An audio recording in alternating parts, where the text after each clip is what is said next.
All right, y'all, November is here. That means Thanksgiving is just a few weeks away. And if you're looking for some easy Thanksgiving recipes, you've come to the right place, because today I have a whole video of lots of our favorite super easy Thanksgiving recipes.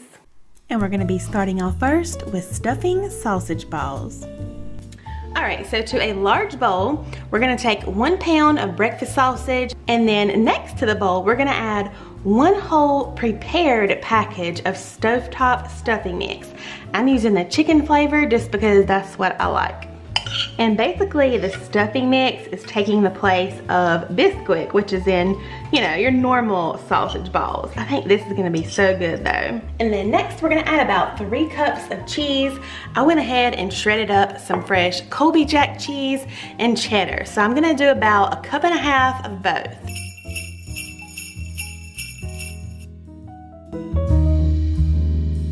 All right, we're just gonna get this combined really well. And you can use whatever to mix it. I find the best tools to use are your hands, but just for the sake of it looking prettier, I'm gonna use this spoon. All right, so we're gonna go ahead and start rolling these out into about 1 inch thick sausage balls. And you can bake these in the oven, but I found the better way to do them is in the air fryer. It creates a crispy crust on the outside, and they're so tender and delicious on the inside. I'm gonna get these rolled out and we'll take them to the air fryer.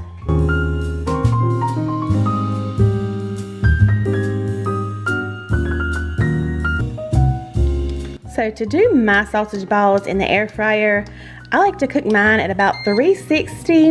It's gonna preheat for just a minute, but that way the temperature is kind of low. We want that middle to be done before the outside is, you know, burnt. So I like to do my temperature a little bit lower, but they're only gonna take about 10 minutes. I have to tell you guys, I loved how these turned out. That outside, like I said, got super crispy, and the inside was even more fluffy than your typical sausage ball. They were so good. And then I thought, who doesn't love a little bit of cranberry sauce with their dressing or stuffing? So I added a little bit of that for a sauce on the side.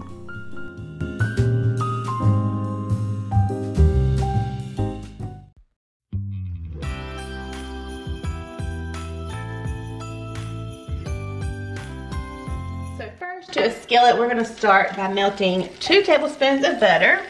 Along with that, I'm adding 2 tablespoons of flour. Just going to whisk that around. I'm just going to let that flour cook for just a minute. All right, next to the pan, we're going to add 1 cup of sour cream. And then 1 small onion, about 1/4 cup. This one's probably a little bit more than that, but that's okay. We're just gonna stir this around and let this cook for just a couple minutes on low. Next to the pan, I'm adding in 3 cans of French style green beans that I have already drained. Might have should have used a bigger pan, but we're gonna make it work. Go ahead and turn this off. And we're just gonna combine everything, the green beans with this sauce. And obviously this is a substitute for the traditional cream of mushroom soup that is in green bean casserole.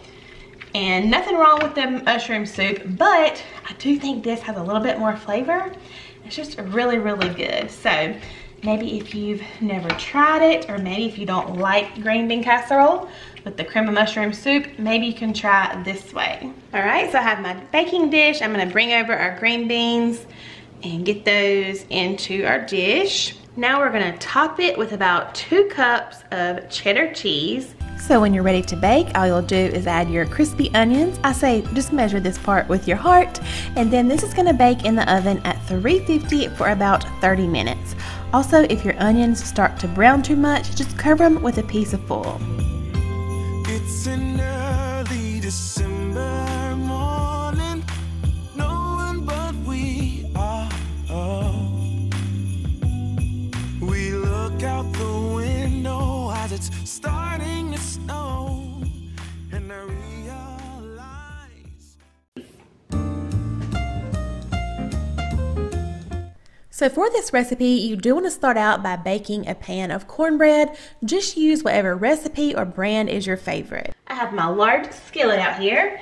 I'm adding 4 tablespoons of butter. We're gonna let this melt. And we're gonna saute our celery and onions in the butter. Our butter is melted, so now I'm adding in about 1 cup of chopped celery and then just 1 small onion. So I have my pan of cornbread already baked. So since I'm halving this recipe, I'm just gonna crumble half of my cornbread into this large bowl here. And we'll just save the other half in case anybody just wants some plain cornbread. And now I'm just gonna go ahead and chop mine up since it's hot with my spatula. Next to the bowl, we're gonna add some crumbled and dried, just regular old bread. Any kind you have in your cabinet will work. So I just threw some bread in the oven while this was finishing baking. And now I'm just gonna crumble it all up into the bowl. Next to our bread mixture, we're gonna add some saltine crackers. The recipe calls for 1 sleeve, but I'm just gonna use about half. All right, we're just gonna go ahead and combine this really quick. And now I'm just bringing over those sauteed veggies, the celery and the onions. Put those right on top. All right, next we're gonna add some chicken stock. And we have about 3.5 cups here. I'm just gonna add in about half of this, mix it, and then add some more. And also, I'm not sure where I heard this tip. I might have already told you guys this, I can't remember. But when making your southern cornbread dressing, you want the consistency to be that of like a creamy, wet oatmeal. If you can imagine how that is. So obviously this is gonna need a little bit more. See how it's a little bit crumbly. And we're also gonna add some eggs here in a minute, so that will help as well. And this is so good, y'all. I could seriously just have this for Thanksgiving and I would be happy. All right, I think we're just gonna go ahead and use all of this. All right, can y'all see this consistency? It really does have that of a creamy oatmeal.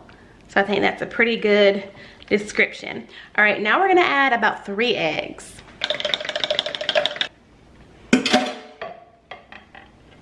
Next, we're just gonna add a sprinkle of black pepper, some salt, adding about 1/2 teaspoon of sage.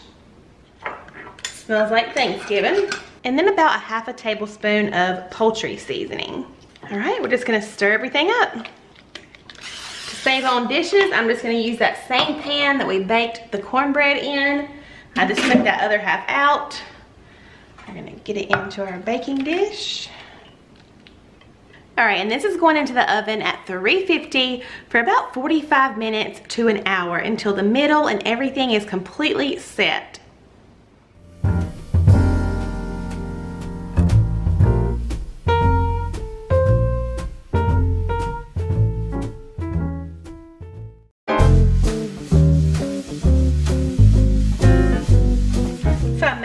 Shared this recipe. I think I did, but it was in a vlog, so I had to include it because y'all, this is one of my all-time favorite Thanksgiving recipes. It is so easy, and if you've never tried homemade cranberry sauce, I'm here to show you just how easy it is. And it's only 4 ingredients. We have our cranberries, 1/2 cup of water, 1.5 cups of sugar, because yes, it is sweet, and then just a few spices. I'm adding 1/2 teaspoon of ground cinnamon, 1/2 teaspoon of ground allspice, 1/8 teaspoon of ground ginger, and a little less than 1/8 teaspoon of ground clove. That clove comes through very strong. Your house is gonna smell like the holidays, but it's very strong. It's good though, but I want y'all to try it with just a little less than 1/8. I think that's the perfect amount. So now all we're gonna do is bring this up to a simmer, combine everything, and all of these little cranberries are gonna kind of burst open. It'll start to thicken up on its own. The cranberries will release their own liquid and juices, and it is so, so good. This is definitely one you can make ahead of time, especially if you like your cranberry sauce cold. You can even make it the day before, pop it in the fridge. That's what I do, and that's one less thing to do on Thanksgiving Day. And this is gonna come to a simmer and simmer for about 30 minutes until it's thickened.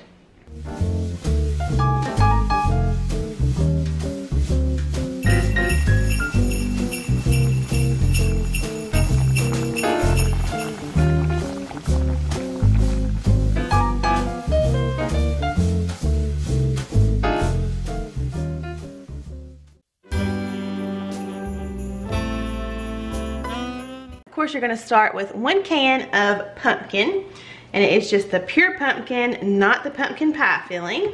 3/4 a cup of sugar, 2 eggs.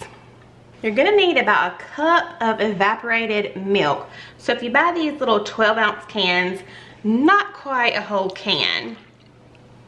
We're gonna do 1 teaspoon of pumpkin pie spice, and do just a pinch of salt. And then the special ingredient in this recipe is pure maple syrup. You wanna make sure it's the pure maple syrup, not like pancake syrup or table syrup. Go with the pure maple syrup kind. It makes it so good. This is hands down my most favorite pumpkin pie recipe ever. And it's so easy, but that maple syrup, I'm telling y'all, just kicks it up another notch. All right, we're just gonna pour in our batter. I'm using a pre-made pie crust, and this recipe makes enough for 2 pies. So these are gonna go into the oven at 425 for about 15 minutes, and then we're gonna reduce the heat and bake them a little longer at 350. I'll have the whole recipe as well as all these others linked or typed out below in the description box for you. All right, my pies are done. Like I said, we baked those 15 minutes, turned the temperature down, and they baked for another 45, and they look perfect. I do want to say you can watch if your crusts start to brown. You can just lightly lay some tinfoil over it. It doesn't have to be tight. You can literally just tear off a piece of tinfoil and lay it straight in the oven, just very, very lightly so it doesn't pull up your pie. You can even spray it with a little cooking spray, but that will keep your crust from browning too much. Y'all trust me, these are the best pumpkin pies ever.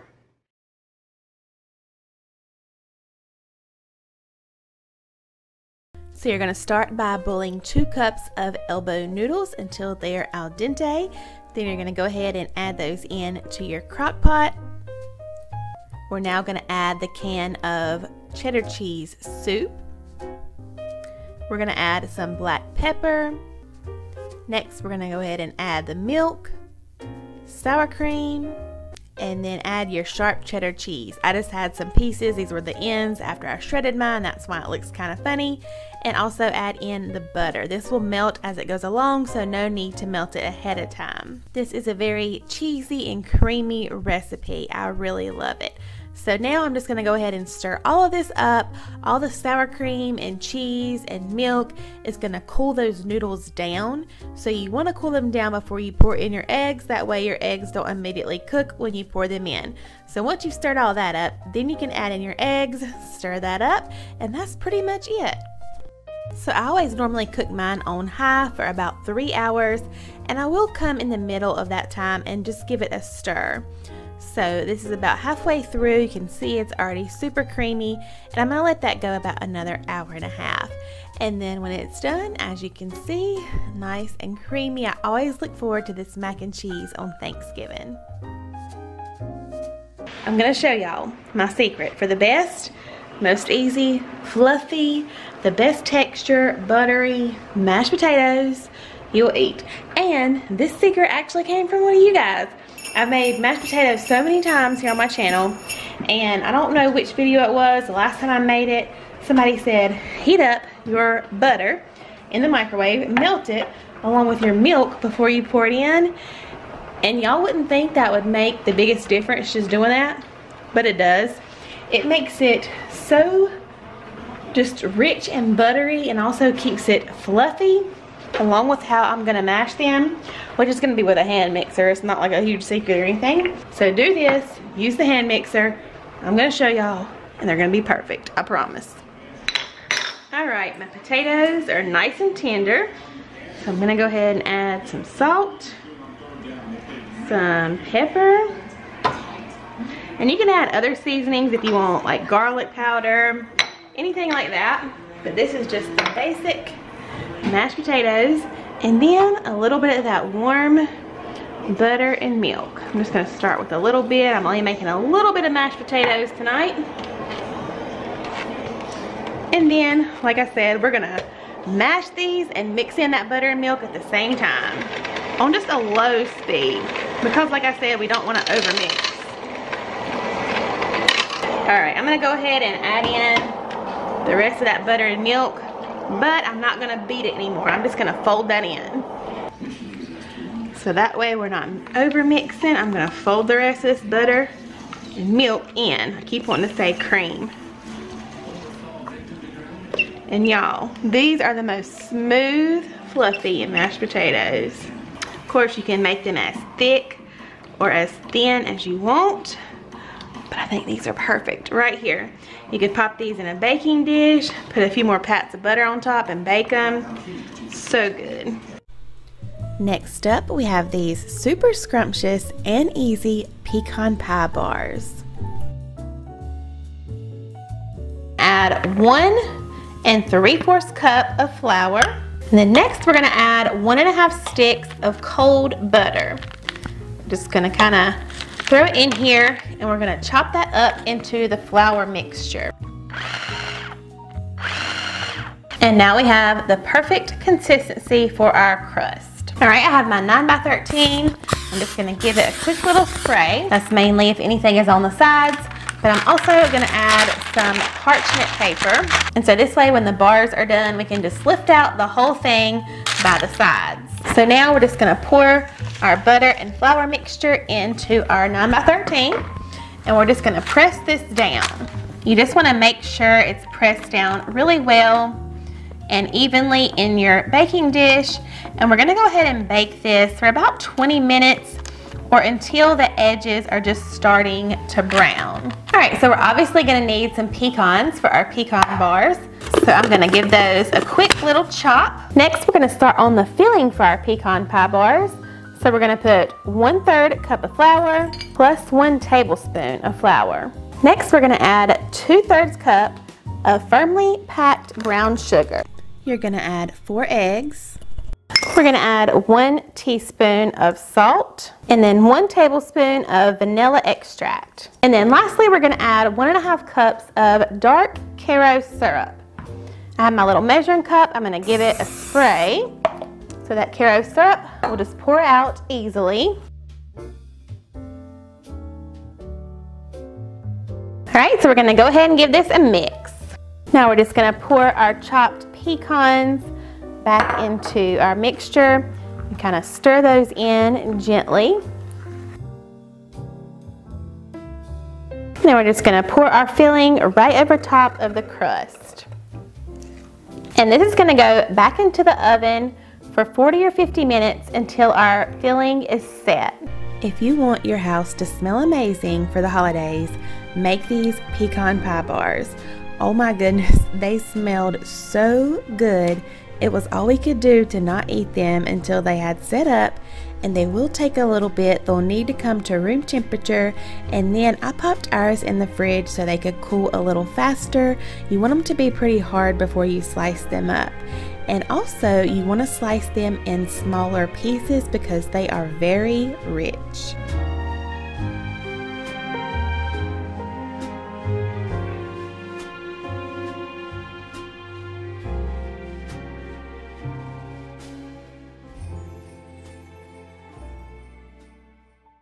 If you enjoyed today's video, I'm gonna leave another video right here that I think you would really enjoy. Thank you so much for joining me today, and I will see you guys real soon in my next one. Bye y'all.